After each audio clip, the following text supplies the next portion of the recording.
நல்லவை கேட்போம் நமது சேனலில் எதற்கு ஆசனம் அதன் தொடர்ச்சியை கேட்போம்.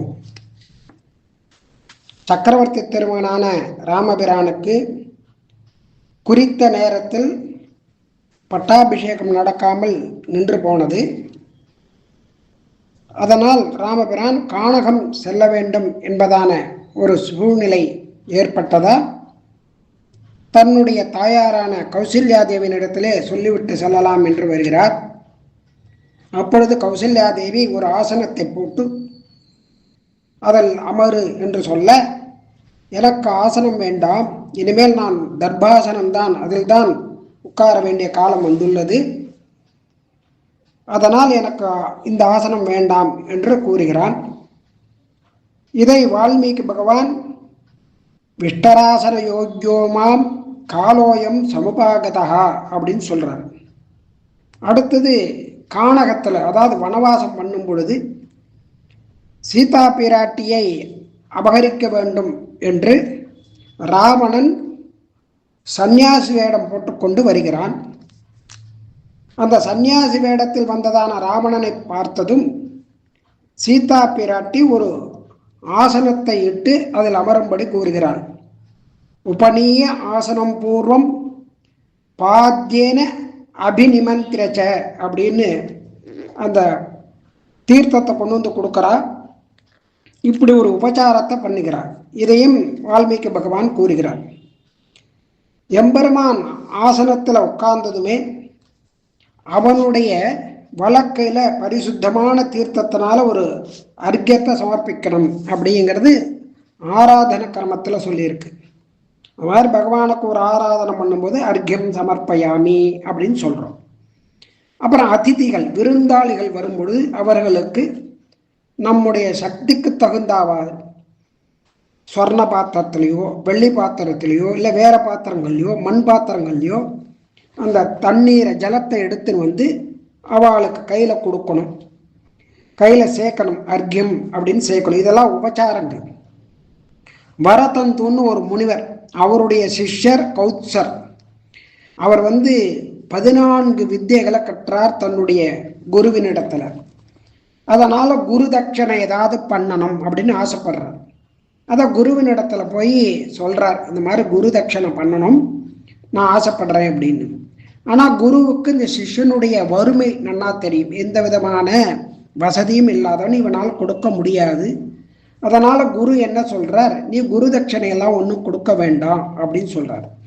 ஆனால் இவருக்கு குரு தட்சணை கொடுத்தே ஆகணும் அப்படிங்கிறதான ஒரு தீவிரமாக இருக்கார். அதில் குரு சுஸ்ரூஷையா வித்யா புஷ்கலேன தனேனவா அதவா வித்யா வித்யா துரியோ நோபபத்தியதே. அதாவது குருவுக்கு பண்ண வேண்டியது குரு தட்சணைங்கிறது 3 தான். ஒன்று அவருக்கு தொண்டு செய்வது, ரெண்டாவது பணங்காசு நிறையா இருந்தால் தனத்தை கொடுக்கறது, செல்வத்தை கொடுக்கறது, இல்லைன்னா தான் கற்ற வித்தையை அர்ப்பணிக்கிறது. இது 3 தான் பண்ண முடியும், 4வதாக ஒன்றும் பண்ண முடியாது. இதுதான் சாஸ்திரம் சொல்லக்கூடியது. ஆனால் இந்த சிஷ்யன் ரொம்ப நிர்பந்தப்படுத்துகிறார், நான் குரு தட்சணை கொடுத்தே ஆவேன் அப்படின்னு. இதனால் குருவுக்கு கோபம் வந்தது. அப்படியா, நீ என்கிட்ட 14 வித்தைகளை கற்றுருக்க, அதனால் ஒரு வித்தைக்கு 1 கோடி அப்படின்னு 14 கோடி பணத்தை கொண்டு வந்து கொடு அப்படின்னு சொல்லிடுறார். இவர்கிட்ட பணமே கிடையாது, எப்படி கொடுப்பார்? இருந்தாலும் சிஷ்யனுக்கு ஒரு சந்தோஷம், கொஞ்சம் நிம்மதி வந்தது. உடனே சூரிய குலத்தை ஆண்டு வந்ததான ரகு மகாராஜனை பார்த்து நாம் அதை கேட்போம் அப்படின்ட்டு அங்கே போகிறார். ரகு மகாராஜாவை பார்த்து அவர்கிட்ட இந்த விஷயத்தை சொன்னால் அவர் கொடுப்பார், அதை கொண்டு வந்து சமர்ப்பிக்கலாம் குருவுக்கு அப்படின்ட்டு போகிறார். ஆனால் அங்கே போனால் அந்த ரகு மகாராஜா விஸ்வஜித் அப்படிங்கிறதான ஒரு பெரிய யாகத்தை பண்ணுறார். அந்த யாகத்தில் தன்னிடத்தில் இருந்ததான எல்லா பொருட்களையும் அந்தணர்களுக்கு தானமாக கொடுத்துட்டார். அதுக்கு தான் அந்த யாகமே. எல்லாத்தையும் கொடுத்தாச்சு. இப்போ ரகு மகாராஜா இடத்துல ஒரு காசும் கிடையாது. உடனே இந்த சிஷ்யன் வராருங்க. வந்த உடனே இவரை பார்த்ததுடனே ஒரு பிராமணன் வரார் அப்படிங்கன்னு உபச்சரிக்கணும். அதனால் ரகு மகாராஜா கிட்ட ஒன்றும் இல்லை, ஒரு மண் பாத்திரம் தான் இருந்தது. அந்த பாத்திரத்தில் ஜலத்தை கொண்டு வந்து இவருக்கு அர்க்கியம் கொடுக்குறார்.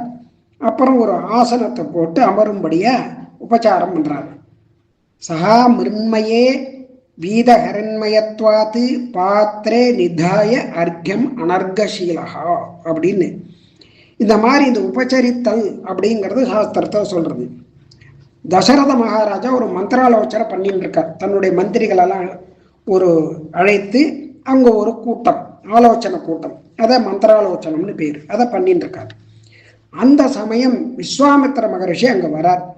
வந்த உடனேவே இந்த ராஜா அவருக்கு உபச்சாரத்தை பண்றார். பிரகிருஷ்ட வதனோ ராஜா ததோ அர்க்கியம் உபஹரயத்து அப்படின்னு. அதாவது இவர் ஏதாவது சாபம் கொடுத்துட போறாரே அப்படின்ட்டு இவர் கோச்சிக்க கூடாது. வந்திருக்கக்கூடியதான மகரிஷிகள் சாபம் கொடுக்கிறாருங்கெல்லாம் கிடையாது. எந்த பெரியவர்கள் வந்தாலும் ரிஷிகள் வந்தாலும் அவர்களுக்கு உபசரிக்க வேண்டும் அப்படிங்கிறதான அந்த இதில் ஒரு அர்க்கியத்தை சமர்ப்பிக்கிறார். அதே மாதிரி ராமனுடைய பாத தூளிப்பட்டு அகல்யாதேவிக்கு சாப விமோச்சனை ஏற்பட்டது. அந்த சாப விமோச்சனை ஏற்பட்ட உடனே ராமலக்ஷ்மணர்களை பார்க்கிறார். பார்த்த உடனே அர்க்கியம் சமர்ப்பிக்கிறார். 2 பேருக்கும் அர்க்கியம் சமர்ப்பிக்கிறார். அர்க்கியம் பாத்தியம் இதெல்லாம் சமர்ப்பிக்கிறார். பாத்தியம் அர்க்கியம் ததா ஆதித்யம் சகார சுசமாஹிதா அப்படின்னு வால்மீகி சொல்றார். அதுக்கப்புறம் பரத்வாஜ ஆசிரமத்தில் ராமலக்ஷ்மணெல்லாம் அங்கே போகிறார். இப்போ கங்கை யமுனை இதனுடைய சங்கமத்தினால அந்த இடத்துல இருக்கக்கூடியதான பரத்வாஜ ஆசிரமம், அங்கே ஹோமங்கள்லாம் நடந்துருக்கு. அந்த ஹோம புகையில் முனிவர் எங்கே இருக்கார் அப்படிங்கிறத தெரிஞ்சுட்டு கிட்டக்க போய் சேவிக்கிறார். அவளை வணங்குறார் 2 பேரும். உடனே அந்த ரிஷி இவர்களுக்கு ஒரு பசுமாடு, ஒரு அர்க்கியம், அப்புறம் சாப்பிட்றதுக்கு தீர்த்தம் எல்லாத்தையும் கொடுத்து உபச்சாரம் பண்றார் அந்த ரிஷி.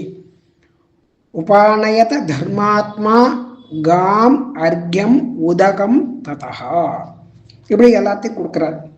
அதே மாதிரி தினந்தோறும் கார்த்தால மத்தியானம் சாயங்காலம் சந்தியாவந்தனம் பண்ணணும். அந்த சந்தியாவந்தனத்தில் அர்க்கிய பிரதானம்னு ஒன்று, அந்த அர்க்கியத்தை கொடுக்கணும். கார்த்தால ஒரு அர்க்கியம் கொடுக்கணும், மத்தியானம் ஒன்று கொடுக்கணும், சாயங்காலம் கொடுக்கணும். இது சூரியனுக்கு கொடுக்கறது. அந்த கையில் சுத்தமான ஜலத்தை எடுத்துட்டு பிராண வியாகிருதியோட, அதாவது பிரணவ வியாகிருதியோட சேர்த்து காயத்ரி மந்திரத்தை அபிமந்திரணம் பண்ணி ஜபிச்சு இந்த சூரிய மண்டலத்தில் இருக்கக்கூடியதான அந்த பகவானுக்கு இந்த அர்க்கியத்தை கொடுக்கணும். அதாவது அவனை தியானம் பண்ணிட்டு அவனுக்கு கொடுக்கணும் அப்படின்னு வேதம் சொல்றது. அது என்ன காரணம் அப்படின்னு கேட்டால், இந்த ராட்சசர்கள்லாம் என்ன பண்ணா, உக்ரமா ஒரு தபஸ் பண்ணினான். ஒரு தடவை உக்ரமா தபஸ் பண்ணினான். அதாவது சதுர்முக பிரம்மாவை குறித்து எல்லாம் தவம் செய்தார்கள். அப்பொழுது பிரம்மதேவன் பிரத்யக்ஷமாகி என்ன வரம் வேண்டும் அப்படின்னு கேட்க, நாங்கள் சூரியனோட யுத்தம் பண்ணணும் அப்படின்னு கேட்டுட்டான். சரின்னு அவர் வரத்தை கொடுத்துட்டார். அதனால தினந்தோறும் கார்த்தாலேருந்து சாயங்காலம் வரைக்கும் சூரியனோட சண்டை போட்டுருக்கா அந்த அசுரர்கள். அதனால நாம பண்ணக்கூடியதான காயத்ரி மந்திரத்தினால ஜபித்ததான அந்த தீர்த்தம், அந்த ஜலம், அதனால அர்க்கிய பிரதானம் பண்ணும் பொழுது அந்த தீர்த்தமானது வஜ்ராயுதமா மாறுறது. மாறி அந்த அரக்கர்களை மந்தேகாருணம்ங்கிறதான தீவுல கொண்டு போய் விட்டுடுறது, அங்க போய் தள்ளுறது. இப்படி அந்த அரக்கர்களை அங்க தள்ளினத்தினால அந்த பாபம் நமக்கு வருது.